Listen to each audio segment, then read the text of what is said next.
अस्सलाम वालेकुम दोस्तों, क्या हाल चले। अगर किसी दोस्त को तरासुत प्लस एप्लीकेशन के ऊपर या तो फ़ोटो अगर नज़र नहीं आ रही, यानी उनकी फ़ोटो विजिबल नहीं है या डाटा जो है वो नहीं आ रहा, तो एप्लीकेशन में कुछ मसले मसाइल थे वो फिक्स हो चुके हैं। एंड्रॉयड के ऊपर आई थिंक 8-10 दिन पहले अपडेट आई थी और iOS के ऊपर कल अपडेट आ गई है। आज या कल में अगर आपने चेक किया है तो ठीक है, अदरवाइज चेक करें।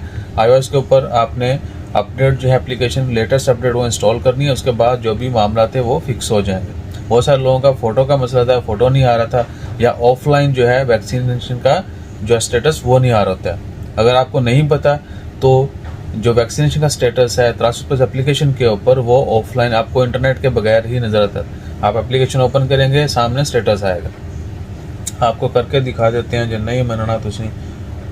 अच्छा जी,